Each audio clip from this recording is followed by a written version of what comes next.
All right, seventh grade science students, day two of the experiment. Right? And we're going to look at the egg. Obviously, we're going to do some measurements again. And you're going to put in some data in your data table like you did the other day. You're going to be writing a hypothesis for day two. You're also going to be making a little description of what the egg looks like. Uh, I'd like to talk a little bit about the stuff in the background today. I'm gonna talk about what's in that first paragraph. It says the purpose of this lab is to observe how substances can pass through different membranes, and then it's comparing different membranes to the cell membrane. It says the cell membrane is the protective outer layer of an animal cell that is selectively permeable, and that means that it lets some substances enter the cell, but not others. So things like water, right? H2O, oxygen, which is just two oxygen atoms attached to each other, O2, carbon dioxide, which is CO2, those things pass through the cell membrane fairly easily, right? The cell needs to get rid of water or take in water, it goes right through that membrane. Oxygen goes in, goes out. Carbon dioxide goes in, goes out. It says while protein, glucose, and other larger molecules must be helped across the membrane. So those don't go across as readily, and that's part of the protection also of that membrane. Not any molecule is going to be able to just enter your cells. There's certain things your body doesn't want to have enter your cells, so it's designed that way for a reason. Certain things need to go in and out of there easily, and that's selectively permeable, right? So in other words, it's letting certain things through and not other things, right? It's being selective.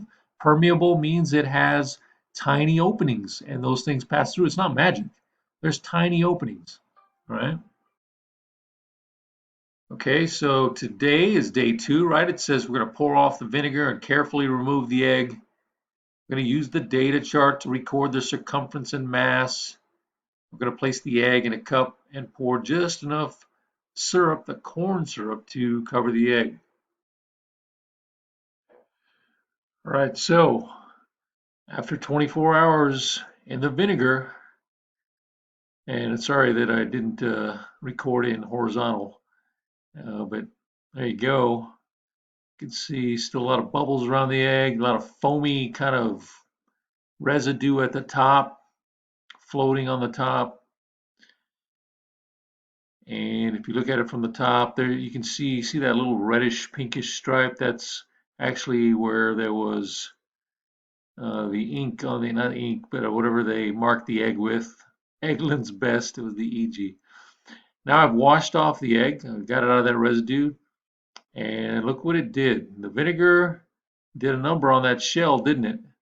You can see some residue of the shell left, but what it exposed is a membrane. There's a membrane there. And you can see that the shell is kind of, well, you can't see it, but you can, if you can feel that, it's a little bit powdery on the outside, but you can see the yellow, which is the yolk in there. Let's see what the mass is.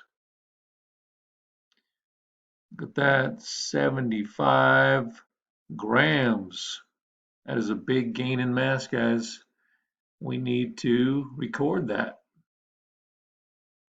All right, guys, so the mass after 24 hours is going in right here, right? So after the egg's been in there for 24 hours, taking the mass, putting in 75 grams again, and let's make that bigger.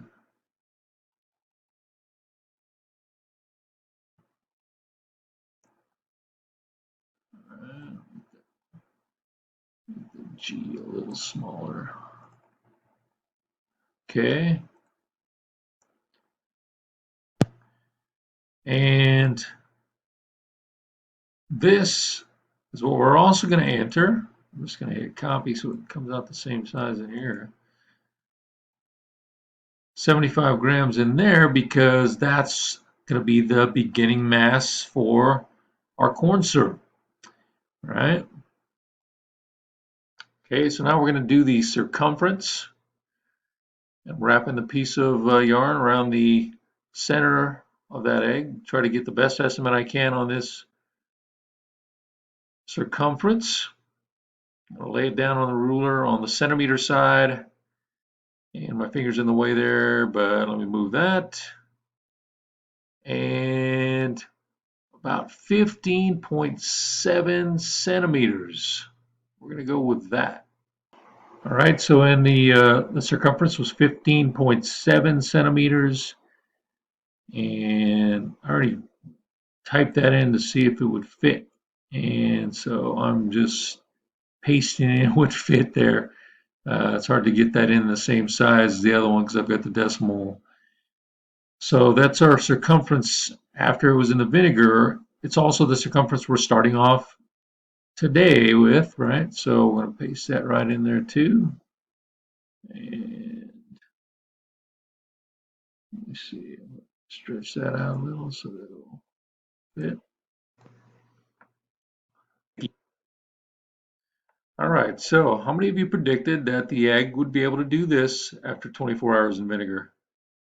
Wow, look at that. We got a bouncy egg. It's a lot like a full water balloon right there. Next step is to put it in the cup, and we're going to be pouring corn syrup over it.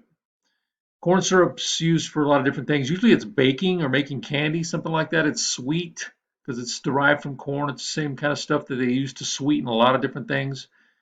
Um, it's basically your table syrup without the artificial flavoring and coloring. It's very sticky stuff.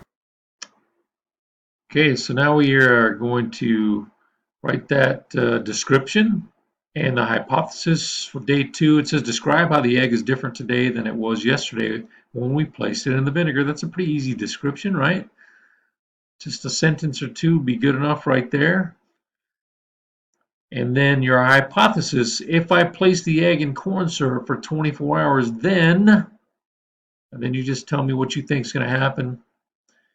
Is it going to be it's going to have a hard candy shell on there? Is it going to get bigger, smaller, change colors? What do you think is going to happen? I'm going to give you about a minute now to type those two things in there.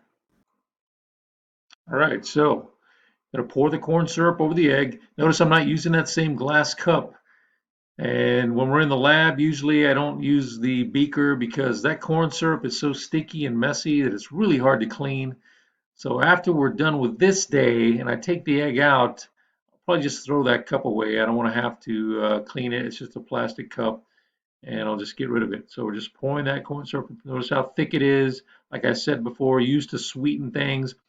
I'm sure you've read labels at one time or another. High fructose corn syrup, stuff that's used to sweeten a lot of things these days, candies and sodas and cookies and all that. That's basically what that is. How it kind of sticks to my finger there as I try to push the eggs trying to float up. All right, I wanted to come back to the data table for one more thing. And it says draw arrows to show what is happening. So the egg in the cup there up at the top, uh, going from this mass to this mass is not a magic thing, guys. Going from this circumference to this circumference, not magical. The shell was dissolved, right? So what did it expose? A membrane that's underneath that shell. And that membrane is allowing the water molecules to go through.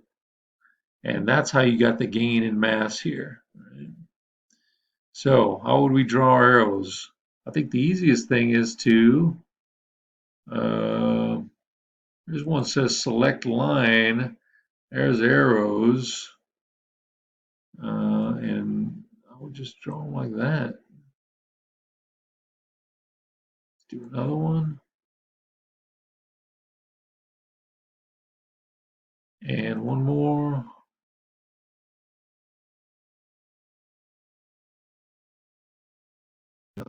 So those arrows are representing the water molecules passing through that membrane. All right. We'll talk more about that tomorrow.